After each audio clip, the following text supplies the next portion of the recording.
ஜன்சுராஜ் தலைவருடைய பிரசாந்த் கிஷோர் அவரு ஏன் இங்க வந்தாரு? 2021 திமுக வரும்போது ஏன் அந்த கொஸ்டின் வரல? பயம், வேற ஒண்ணும் இல்ல, பயம். ஏன் தலைவரை பார்த்து நீங்க ஏன் நடிச்சிட்டு இருக்கீங்க? இப்ப அதுவும் கொஞ்சம் அவர் போடுற பேண்ட் சட்டையை மாத்தி நடிச்சா கூட பரவாயில்ல. இதுல இருந்து ஒரு பதிவாகுது, உங்களுக்கு முதல்வரும் ரசிகர் தான். அதிமுக 5 லட்சம் கோடியை விட்டு சென்றது. 15 வருஷமா 5 லட்சம் கோடி தமிழக அரசு வாங்கியது. இன்றைக்கு வந்த 4 வருஷத்துல 4 லட்சம் கோடி, இன்றைக்கு 9 லட்சம் கோடியாக கடன் சென்றுகிட்டு இருக்கிறது.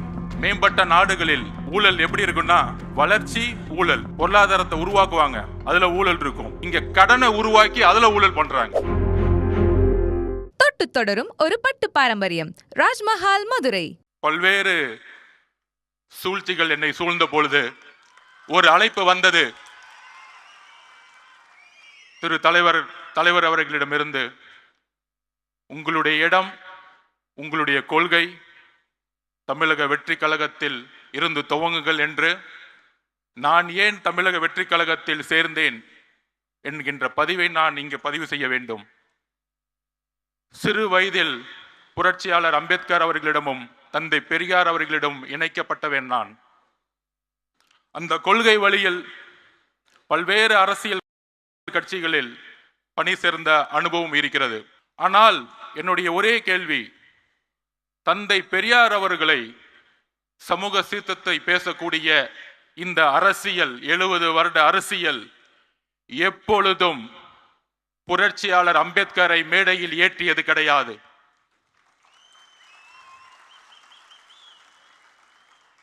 இரு பெரும் தலைவர்கள், அது ஆண் பெண் என்ற பாகுபாடு இல்லாமல் தமிழக வெற்றி கழகத்தின் எந்த ஆளுமையை, தமிழகத்தில் தன்னுடைய தியாகத்தை செய்தவர்களை ஐபெரும் தலைவர்களாக, கொள்கை தலைவர்களாக நியமித்து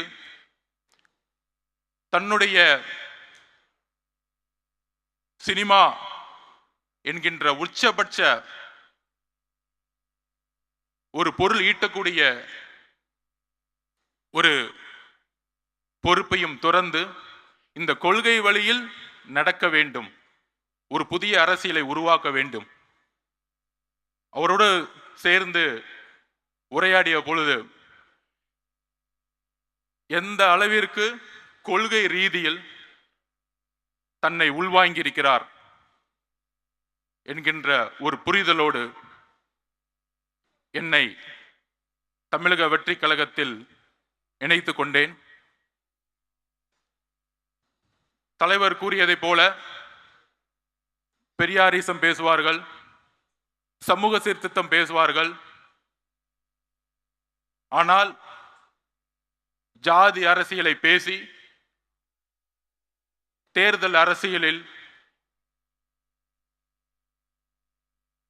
வெற்றி பெற்று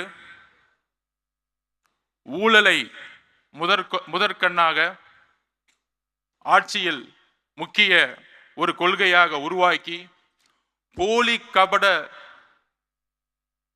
கபடவாதிகள் பெரியாரையும் சமூக சீர்திருத்தத்தையும் முன்னிலைப்படுத்தியே இன்றைய அரசியல் ஒரு போலி கபடதாரிகளின் கைகளில், ஒரு ஊழல்வாதிகளின் கைகளில் இருந்து கொண்டிருக்கிறது.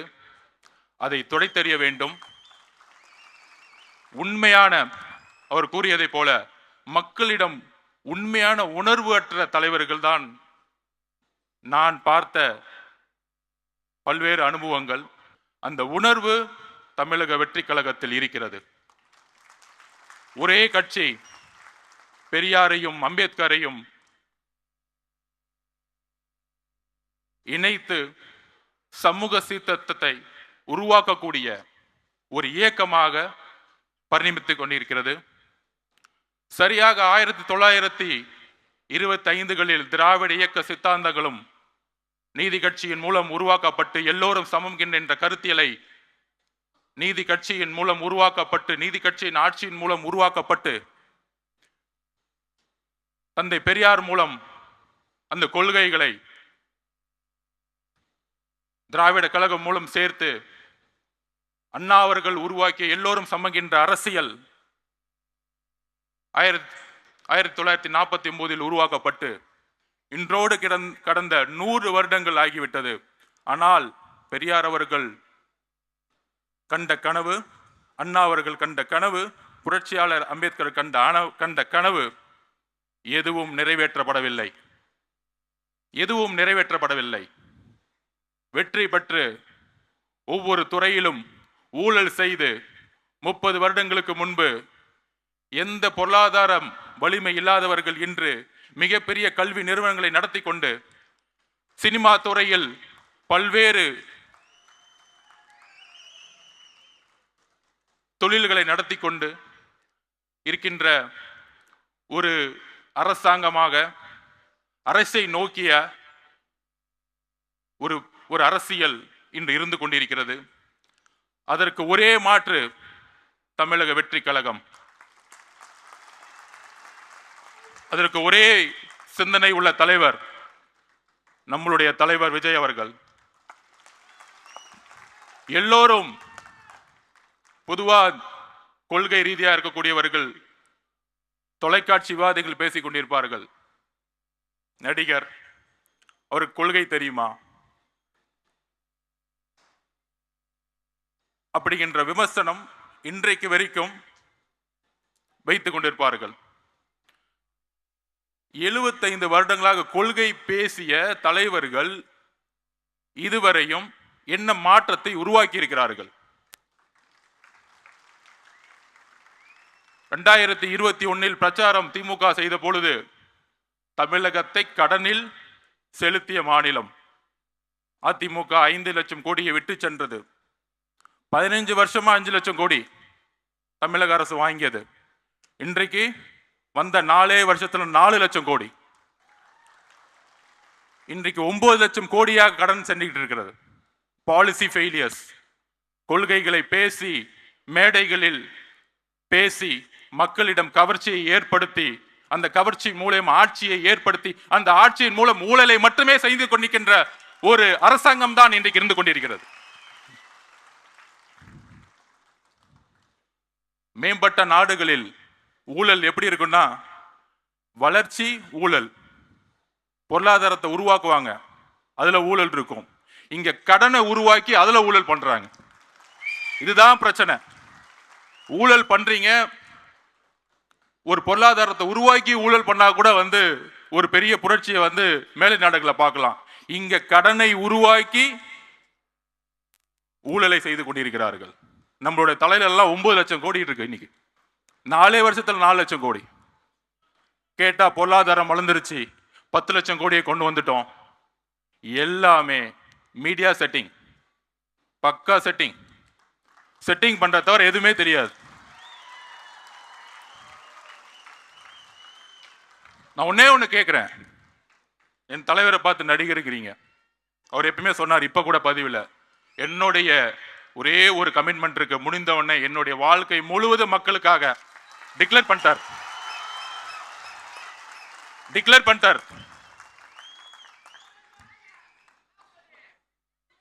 ஓப்பனா டிக்ளேர் பண்ணிட்டார்.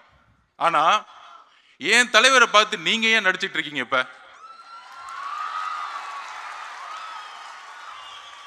அதுவும் கொஞ்சம் அவர் போடுற பேண்ட் சட்டையை மாத்தி நடிச்சா கூட பரவாயில்ல.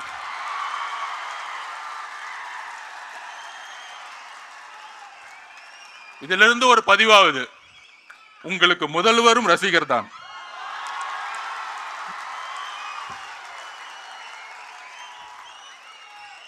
அப்புறம் நம்ம எல்லாம் அண்ணன் கூப்பிடுவோம், எல்லாரும் அண்ணன் தான் கூப்பிடுவோம்.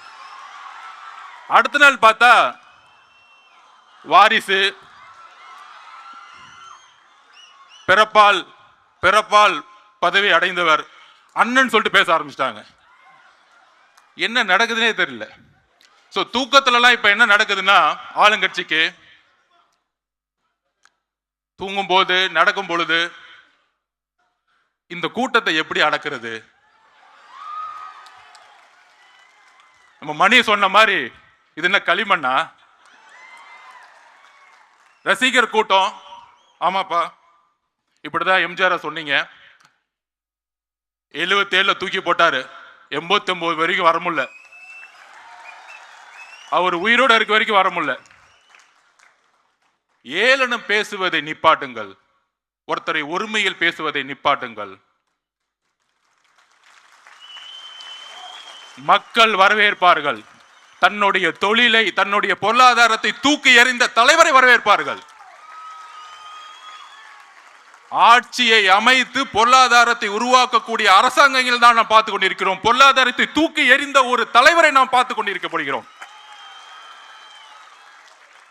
அதற்கு ஒரு தைரியம் வேண்டும். அந்த தைரியத்துடன் தான் நாமும் நம்முடைய தலைவரும் இங்க இருக்கக்கூடிய மாவட்ட செயலாளர்களும் ஒன்றிய பொறுப்பாளர்களும் ஏன் பூத் லெவல் செக்ரட்டரியிலும் எல்லோரும் ஒரே பயணத்தை நோக்கி செல்ல போகிறோம்.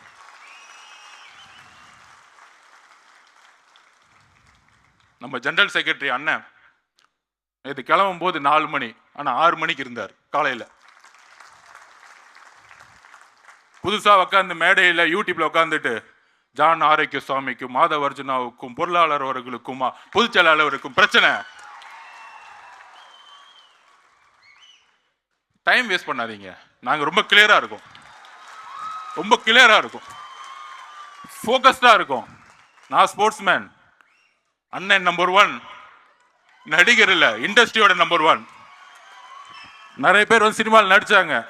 எதுக்குன்னா பிரபலம் ஆகணும், பிரபலம் ஆன போது அரசியலுக்கு வரணும், அரசியல் ஆனவன துணை முதலமைச்சர் ஆயிடணும், அவ்வளவுதான்.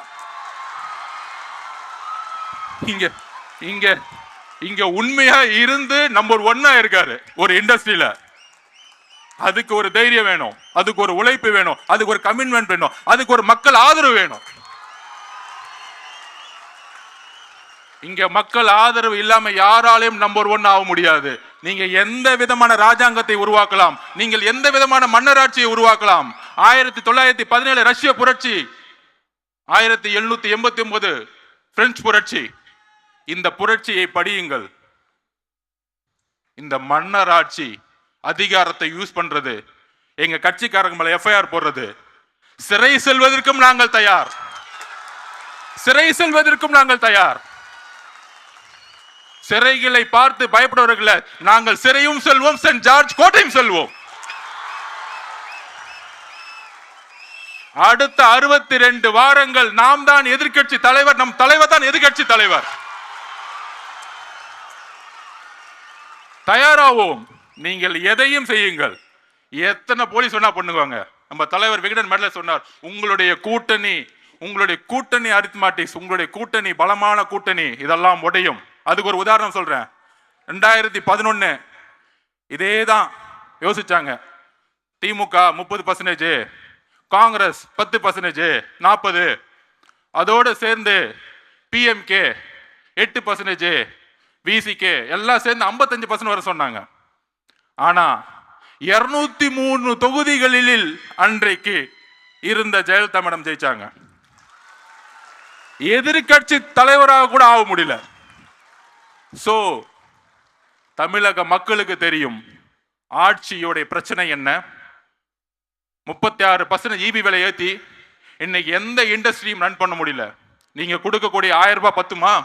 1000 ரூபாய் கொடுத்து 10,000 ரூபாய் பிடிங்கிட்டீங்க மக்கள் கிட்ட. இதையெல்லாம் என்னுடைய தலைவர் எதிர்கட்சி தலைவராக இருந்து பேசுவார் கூடிய விரைவில். அவருடைய பயணம், அவருடைய ஒவ்வொரு நொடியோடைய பயணம் தமிழகத்தில் அதிர்வலைகளை 1967 அண்ணா ஏற்படுத்தியது போல 1977 எம்ஜிஆர் ஏற்படுத்திய போல அடுத்த பிளவு ஏற்படும் தமிழகத்தில். அதற்கு எல்லா அஜெண்டா ரெடி, எல்லாமே பிளானிங் ரெடி. எல்லாரும் சொல்லுவாங்களே தேர்தல் அரசியல் இவங்களுக்கு தான் எல்லாம் தெரியும். ஒரு பெரிய மினிஸ்டர் அவர் வந்து ஒரு பூத்துக்கு 10,000 ரூபாய் கொடுப்பாரு. அவர் வந்து கோயம்புத்தூர் பக்கம் வந்து எல்லாத்தையும் பார்த்துக்குவாரு, ஒருத்தர் திருச்சி பக்கம் பார்த்துக்குவாரு, ஒருத்தர் வந்து திருவண்ணாமலை பக்கம் பார்த்துக்குவாரு. 10 இன்ஜினியரிங் காலேஜ் வச்சிருக்காங்க. 1967 மக்கள் தூக்கி போட்டதும் 1977 எத்தனை எம்ஜிஆர் அவர்களை கொண்டு வரும் போதும் பண பலத்தை நோக்கி இல்ல, மக்கள் செல்வாக்கை நோக்கி. எங்களிடம் பணம் இல்லாமல் இருக்கலாம், ஆனால் உழைப்பு இருக்கிறது, தைரியம் இருக்கிறது, நல்ல தலைவர் இருக்கிறார், அதோடு சேர்ந்த உண்மை கொள்கை இருக்கிறது. So agenda ready. முக்கியமா அடுத்தது ஒரு விஷயம், திரு ஜன்சுராஜ் தலைவருடைய பிரசாந்த் கிஷோர் அவர் ஏன் இங்க வந்தாரு? 2021 திமுக வரும்போது ஏன் அந்த கொஸ்டின் வரல? பயம், வேற ஒண்ணும் இல்ல, பயம். ஒரு தலைவரை நோக்கி, எங்கள் தலைவரை நோக்கி பல அறிவாளிகள் வருவது ஒரு இயற்கை. இதுல என்ன தவறு? இதுல என்ன தவறு இருக்கிறது? ஃபுட்பால்ல மெஸ்ஸி சொல்லுவாரு, நான் வேர்ல்டு கப் நம்பர் 1 இருக்கிறதுக்கு முக்கியமான காரணம், ஜெயிச்சதுக்கு என்ன காரணம்னா, இது ஒரு டீம் கேம், குழுவோடு சேர்ந்து விளையாண்டதனால் நான் நம்பர் 1 ஆனேன். நாங்கள் ஒரு 45 சீட்டு கொடுங்க, அந்த 45 சீட்டை வாங்கிட்டு எம்எல்ஏ ஆகிறதுக்கு வரல, ஆட்சி அமைக்க வந்திருக்கோம். மக்களோட பேரோட ஆட்சி அமைக்க வந்திருக்கோம். ஆட்சி அமைப்பதற்கு எல்லா சிந்தனை கொண்டவர்களும் இந்த கட்சியில் வரும் பொழுது, இது மன்னர் ஆட்சி இல்லை, அறிவு இருக்கவங்க எல்லாம் கட்சிக்குள்ள வரக்கூடாது. ஒரு துதிப்பாடிகளும் இந்த சட்டசபையில் பார்ப்போமே, பாலிசி மேக்கிங் 10 மானிய கோரிக்கை ஒரே நாள் நிறைவேற்றிடுவாங்க. 10 மானிய இனியா நிறைவேற்றி பார்த்துருக்கீங்களா? ஏன்னா துதிப்பாடல், வாழ்க வாழ்க வாழ்க, தமிழக மக்கள் ஒளிக ஒளிக ஒளிக, இதுதான் போயிட்டு இருக்கோம். நாங்கெல்லாம் மேலே போயிட்டே இருப்போம், நாங்கெல்லாம் ரோட்ல நின்றுட்டு இருப்போம். இவ்வளவுதான் சட்டசபை தான் போயிட்டு இருக்கு. இதை உடைத்தெறிய திரு ஜான் ஆரோக்கியசாமி எப்பொழுது நமக்காக வேலை செய்து கொண்டிருக்கிறார்களோ, நானும் என்னுடைய பங்கு இருக்கிறதோ, இங்க இருக்கக்கூடிய மாவட்ட செயலாளர், பொருளாளர், பொறுப்பாளர்கள், ஜெனரல் செக்ரட்டரி, அதோடு சேர்ந்து ஜன் சிவராஜ் பார்ட்டியுடைய தலைவர் நம்மளோடு இணைந்து வேலை செய்ய வராரு. இதெல்லாம் தவறு. நம்மளுடைய கொள்கைகளை, நம்மளுடைய ஐப்பெரும் தலைவர் கொள்கைகளை, நம்மளுடைய எல்லா கொள்கைகளையும் உள்வாங்கி அதற்கான தேர்தல் பிரச்சாரத்தில் நம்மளோடு சேர்ந்து இன்னும் பல பேர் வரத்துக்கு ரெடியா இருக்கிறாங்க. இன்னும் பல தலைவர்கள் வர ரெடி போறாங்க. இன்னும் பல பூகங்கள் வரப்போகுது. சோ அதனால எப்படி நூற்றாண்டுகள் கழித்து ஒரு புதிய மாற்றங்களும் புரட்சிகளும் உருவாகுமோ, அவரை பத்தி நான் ஒண்ணு சொல்லணும். பிரசாந்த் கிஷோர் அவர்களை, அவரோட பயணித்ததுல 2021 1990க்கு அப்புறம் மெஜாரிட்டி கவர்மெண்ட் திமுக வந்ததே கிடையாது. அவருடைய சிந்தனைகளும் ஒரு முக்கிய காரணம் வெற்றி பெற்றதுக்கு 2021. அதே போல வெஸ்ட் பெங்கால்லையும் டெல்லி எலெக்ஷன்லையும் கெஜ்ரிவால் அவர்களை வின் பண்ண வைக்கும் பொழுது நான் தனிப்பட்ட முறையில் பார்த்துருக்கேன். மிகப்பெரிய prime minister, home minister campaign, பெரிய கேம்பெயின் போன எலெக்ஷன்ல. ஆனா அதுக்கான அந்த நேரத்தில் திரு கெஜ்ரிவால் அவர்கள் ஜெயிக்க முடியாதுங்கிறத சொன்னிச்சு. ஒரு சிந்தனையை கரெக்டாக ஒரு டிசைன் பண்ணாரு, கட்சியோடைய கோஆர்டினேஷன்ஸை உருவாக்குனாரு. அந்த கோஆர்டினேஷனோட சேர்ந்து வரும் பொழுது அன்றைக்கு பிஜேபி மிகப்பெரிய தோல்வியை ஏற்படுத்தியது. ஸோ இன்னைக்கு இன்னும் மிகப்பெரிய தலைவர்கள், மிகப்பெரிய ஆளுமைகள் வரக்கூடாது என்பது நிச்சயமல்ல. ஏனென்றால் நாம் ஒரு ஆட்சியை, மக்கள் துணையுடன் ஒரு ஊழலற்ற ஆட்சியை உருவாக்க இங்கே எல்லோரும் ஒரு உறுதியேற்க வந்திருக்கின்றோம். அந்த உறுதியுடன் நம்மளுடைய பயணத்தை உருவாக்குவோம். நம்பிக்கையுடன், தைரியத்துடன் நம்மளுடைய பயணத்தை உருவாக்குவோம். வாய்ப்பு கொடுத்த தலைவர் அவர்களுக்கும், பொதுச்செயலாளர் அவர்களுக்கும், மேடையில் இருக்கக்கூடிய பொறுப்பாளர்களுக்கும் என்னுடைய நன்றி. வெற்றி நிச்சயம். 70 ஆண்டுகால பாரம்பரியத்திலிருந்து ஒரு புதுமையின் குரல், தமிழர்களின் வாழ்வியலோடு கலந்துவிட்ட குடும்பத்தின் புதிய அடையாளம். குமுதம் நியூஸ் 24/7. தொட்டு தொடரும் ஒரு பட்டு பாரம்பரியம். ராஜ்மஹால், மதுரை.